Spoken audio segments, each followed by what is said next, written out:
প্রতি বছর আমরা যে ইফতারের আয়োজনটা করি বা আনুষ্ঠানিকতাটা করি সেটি হয়তো কোনো একটা নির্বাচনের আগ মুহূর্তে যেয়ে পড়ে কিংবা রোজা যে মাসে ইফতারের রোজার মাস থাকে তার মাঝামাঝি অবস্থায় যায় পড়ে বা শেষের দিকে। কিন্তু এবার আমাদের যে ইফতারের আয়োজনটি সেটি একদমই হচ্ছে প্রথম উইকে অর্থাৎ প্রথম সপ্তাহে। তো সেই প্রেক্ষাপটে যেটি আনুষ্ঠানিকতা বা যেটি বলা হচ্ছে যে এমনটা আমাদেরও একটা ছিল যে আসলে দেশের সার্বিক অবস্থার প্রেক্ষাপট ঘিরে আসলে এটাকে অব্যাহত রাখবো কিনা মাসের ৩০ দিন। সবসময় একটা ক্যাবিনেটের সবাই কাজ করবে তা কিন্তু না, সবাই যে সাংগঠনিক তাও কিন্তু না। অনেক সময় একটা ক্যাবিনেটকে পরিপূর্ণ করার জন্য ২১ জন লাগে, কিন্তু কোনো সাংগঠনিক কাজে কিন্তু ২১ জন হয় না। তো আমি মনে করি সেটা ব্যক্তিগত হোক, কারণ সেও কিন্তু আমাদের ক্যাবিনেটের বাইরে না।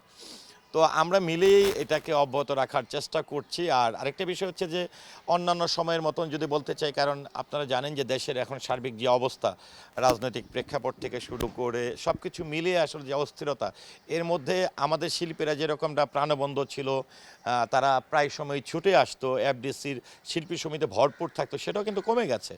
যে কারণে আসলে আমরা অনেক বিষয়গুলোতে আসলে সিদ্ধান্তহীনতায় ছিলাম।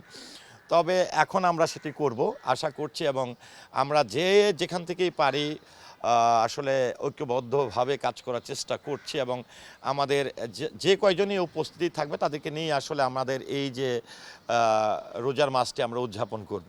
শিল্পীরা কিন্তু চাইলেই কারো কাছে হাত পাততে পারে না, চাইলেই কোনো কাজের সঙ্গে যুক্ত হতে পারে না। সেক্ষেত্রে নিজেদের সম্মান ইজ্জত ধরে রাখার জন্য অনেক সময় কষ্ট করে থাকেন। তো সেই জায়গায় ধরেন কারো বাসা যদি মহাখালী থাকে, কারো বাসা টঙ্গীতে থাকে, কারো বাসা সায়দাবাদ যাত্রাবাড়ি থাকে, সেই মানুষটা ২০০ টাকা ৫০০ টাকা খরচ করে এসে সমিতিতে আড্ডা মারবে। আগে যখন কাজ ছিল তখন ১,০০০ টাকা ডে কাজ করলেও ১০০ টাকা খরচ করে আসতে পারতো। যখন কাজের পরিধি কমে গেছে তখন কিন্তু মানুষের উপস্থিতি, শিল্পীদের উপস্থিতি কমে গেছে।